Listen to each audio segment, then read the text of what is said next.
오늘은 인문학 강좌로서 비트코인의 역사에 대해서 좀 얘기를 하려고 합니다.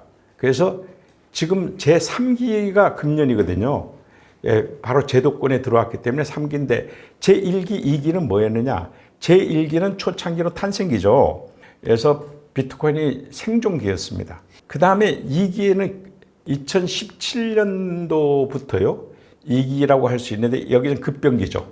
그냥 뭐 롤러코스터처럼 올랐다가 내렸다가 하면서 지금까지 올라왔습니다. 그런데 그때 2기에서 떨어질 때 누가 막았느냐? 가격이 70%, 80% 떨어질 때 누가 막았느냐 하면 바로 그때 고래들의 양대 진영이 합의해서 담합해서 막았던 겁니다. 그 사람들이 콜드월렛을 열어가지고 막은 것입니다. 그런데 그 양대 진영은 제2기가 언제 벌어졌느냐면 제 기준으로는 2017년 8월 1일 비트코인 세그위트 EX라고 그러는데 그건 뭐냐면 미국에서 비트코인 포크에 대한 회의를 열립니다. 그러니까 비트코인 확장성 문제란 것은 비트코인의 연산 처리 속도 문제인데 이게 너무 늦어서 문제가 되니까 이제 갈라서 이제 나눠서 연산 처리하자. 블록체인의 줄을 갖다가 한 줄로 가다가 두 줄로 나누자. 이렇게 하면 두 배로 빨라지는 거 아니냐. 이것이 포크입니다.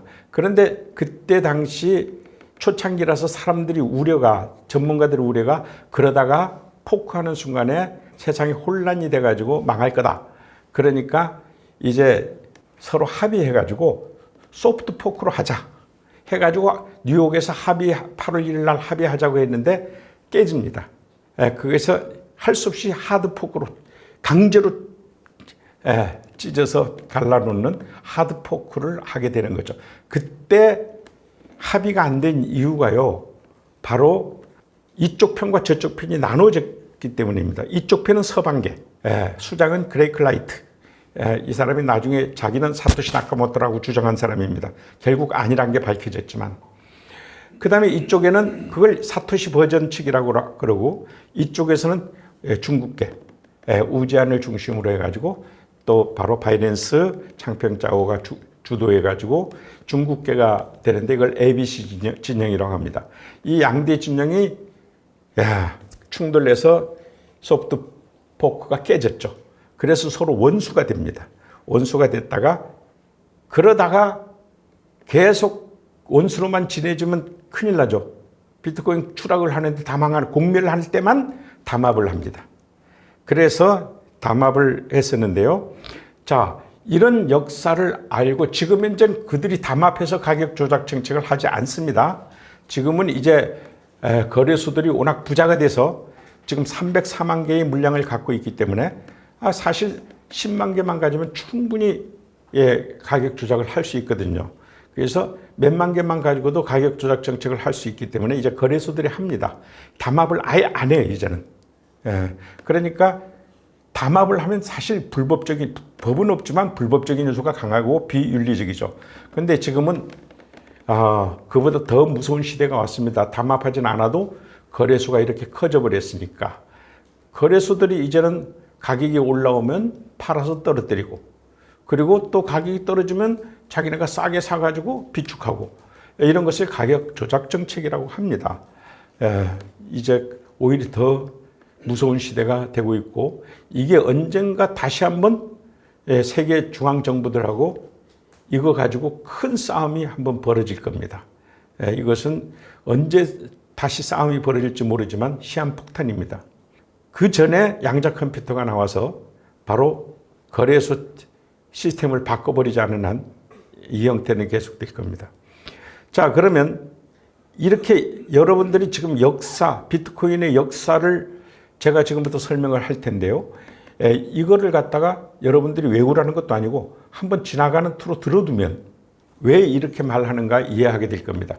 그러면 제1기 초창기에 어떤 일이 벌어졌느냐면 2008년 10월 31일에 사토시 나카모토라는 프로그래머가 백서를 백서라고도 하고 논문이라고도 하는데 백서를 공개하는데 그것은 비트코인 P2P, peer to peer, person to person, 개인 대 개인 전자화폐로 거래하는 시스템. 이라 해가지고 이 백서를 발표를 해서 이때만 해도 아무도 관심을 기울이지 않았습니다. 그런데 한 1년, 몇 개월 후에 비트코인 블록을 처음으로 생성합니다. 실현시킨다는 얘기죠. 그 최초의 블록을 제네시스 블록이라고 하는데 제네시스 블록이 탄생을 합니다. 그래서 처음에 쉽게 만드니까 50 비트코인을 갖다가 그 채굴자 앞에 주는 시스템을 만들고 이게 점점 어려워져서 반이 되면 4년 후에 반감기가 오죠. 그렇게 되면 25비트로 비트코인으로 주를 보상해주고 그 다음에 12점 또 다시 4년이 지나면 반감기. 금년도 반감기가 있었죠. 그래서 지금 이제 3.19 정도 뭐 이제 비트코인이 나오는데 비트코인 가격이 워낙 비싸지니까 그것만 해도 21만 불이죠. 이런 식으로 바뀌었습니다. 그러다 보니까 이 보상을 받으려고 서로 경쟁을 하다 보니까 컴퓨터가 막 어마어마하게 동원되고 거기다 에너지가 왜? 1등만 타니까 1등을 하려고 서로 연산 속도를 높이려고 그냥 그 컴퓨터를 뭐 어마어마하게 연결시키죠. 양자 컴퓨터는 없으니까. 이렇게 해가지고 지금 반감기가 지금 이제 이루어지고 있습니다. 그 다음에 이제 이게 비트코인 피자데이가 생기죠. 처음으로 현물로 거래했는데요. 비트코인 1만 개로 지금 1조 원이 넘죠. 이걸로 피자 한 판을 사 먹습니다. 참 역사적인 날로 지금도 기억되고 있고 5월 22일은 피자데이입니다. 세상에 1조 원이 지금 1조 원이 되는 돈으로 피자 한 판을 사 먹습니다. 처음으로 거래하죠. 그렇게 하다가 이게 가치 오버플로우 사건으로 해서 이거 중대 문제점들이 생깁니다. 그것이 바로 블록체인 트릴레라라고 그러던가? 이건 뭐냐면 세 가지 문제가 동시에 해결되지 않는다라는 이런 것 같아요. 뭐냐면 보안성 문제, 그 다음에 확장성 문제, 그 다음에 또 하나, 뭐 하여튼 이 세 가지 문제가 하나 풀면 하나가 걸리고 하나 풀면 하나가 걸린다 하는 문제들이 이제 처음으로 이제 나와서 특히 그 중에서도 확장성 문제, 블록체인이 블록이 10분마다 한 번 열리니까 언제 거래할 때마다 있게 돼. 큰일 났다. 이렇게 해서 문제가 생긴 게 이제 거래량이 많아질수록 이제 문제가 이것을 제일 먼저 해결한 게 라이트코인입니다. 제일 먼저 해결했죠. 그런대로 이제 이 라이트게 뭐냐면 가볍다는 뜻 아닙니까? 가볍게 풀었다. 블록체인 확장성을 높였다. 이런 얘기입니다. 지금도 뭐 블록체인을 층으로 1층, 2층, 3층에서 레이어 1, 레이어 2, 레이어 3 이렇게 하는데 좌우간 그런 문제입니다. 이게 풀리니까 이때부터 비트코인이 폭등하기 시작을 합니다. 그래서 2012년에 세계 최초로 지금은 해킹돼서 파산된 마운트 곡스사, 그 유명한 마운트 곡스사가 세계 제1의 거래소로 창설됩니다. 이 말은 뭐냐면요. 그 당시 일본이 제일 먼저 비트코인들을 사재기 했다는 얘기입니다. 일본 사람들이 비트코인을 제일 먼저 샀습니다. 여러분 꼭 기억하세요. 그래서 2012년도 세계 최초로 샀고요. 이때 그 다음에 한국 최초의 거래소 코빗이 설립되고 그 다음에 빗썸이 설립되고 그 다음에 코인원이 설립되고 여러분들이 아는 업비트가 그 다음에 생깁니다. 그리고 2013년에 이 무렵에 비탈릭 뷰테린이 이더리움 백서를 발간합니다. 이 이더리움 백서는 암호화폐계에서 마오쩌둥이 비트코인이라 그러면 등소평에 해당되는 겁니다. 이거는 뭐냐면 비트코인이 탈중앙화된 화폐로 만들긴 해도 써먹어야 되잖아요. 그 써먹는데 가장 좋은 게 스마트 컨트랙트 방법으로 써먹자. 동시에 계약할 수 있게 하자. 그 다음에 많은 알트코인을 이렇게 만들게 하자 하는 게 그 플랫폼이죠. 이것을 갖다가 이 두 가지를 이더리움이 해결되고 당시 19세의 비탈릭 뷰테린이 만들어냅니다. 천재죠. 지금도 이더리움에는 최고의 권위자입니다. 그런데 여기서 지금도 계속 해킹 당하고 있지만 이 해킹 문제를 갖다가 아직도 못 풀고 있어요. 사실 내가 내일은 어디에서 해킹에 대한 강의를 하게 돼 있지만 이 해킹을 푸는 방법이 있는데도 이 바보들이 그걸 이용을 아직 못하고 있습니다. 어쨌든 예, 그렇고요. 2015년에는 역시 예, 이 비탈릭 뷰테린이 ICO, 예, 바로 이니셜 코인 오퍼링이라고 해가지고 이 코인을 가지고 발행사가 대중을 상대로 돈을 모금하는데 1조 원 이상을 모금했습니다. 세상이 발칵 뒤집혔습니다. 그 후로 ICO가 엄청 생깁니다. ICO 여기 투자하면 뭐 100배씩 이익 보고 막. 요즘은 이 ICO가 하도 부작용을 내세요.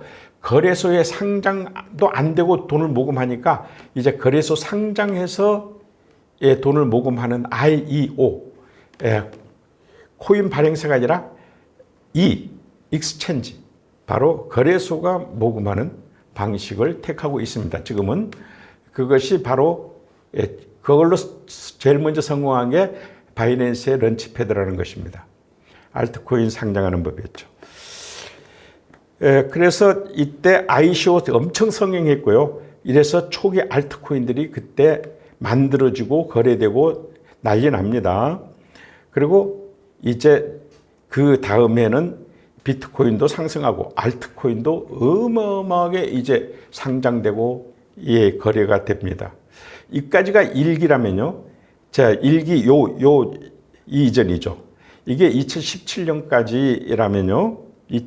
2기는 예, 아까 얘기했듯이 2017년에 8월 1일에 이제 갑자기 이제 막 그 비트코인 진위 여부를 검증해야 될 일이 많이 벌어지니까 이제 비트코인 포크가 이루어지려고 했는데 소프트 포크를 하자고 했는데 합의가 안 돼서 양대 진영으로 갈라졌다고 말씀드렸는데 그때가 8월 1일 세그위트 2 EX라고 하는데요.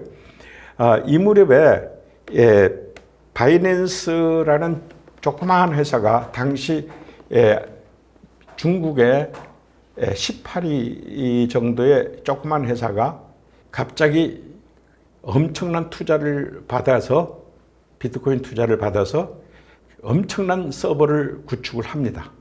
그래서 홍콩으로 이전하는데 홍콩으로 이전해서 글로벌 거래소가 되는데 이게 바로 2017년 8월 14일 정도 그 정도로 내 머릿속에 기록되는데 이때 가서 성공한 건 우리나라 비썸 때문입니다.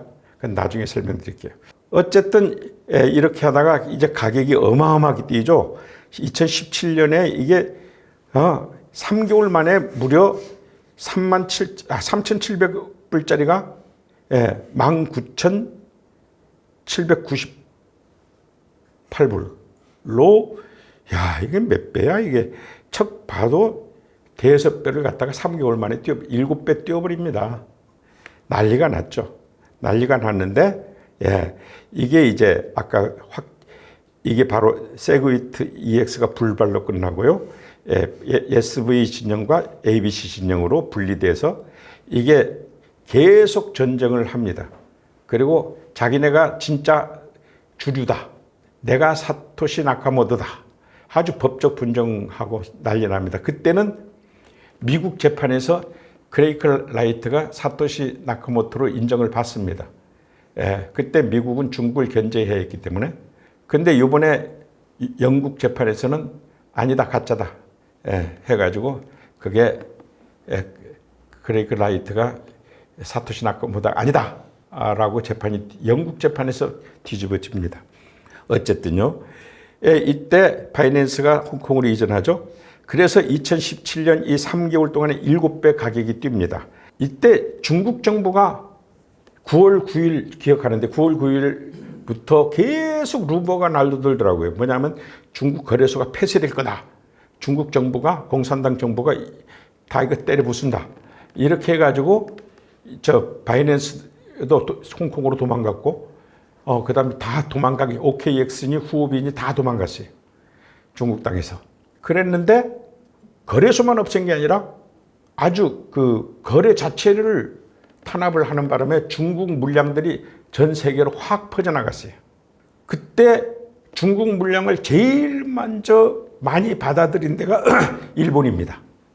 일본에서 아마 한 300만 개 비트코인을 일본 국민들이 사갔어요. 그때 일본의 노년층들은 연금 받아가지고 비트코인 사는 게 취미였습니다. 진짜 2016년부터요.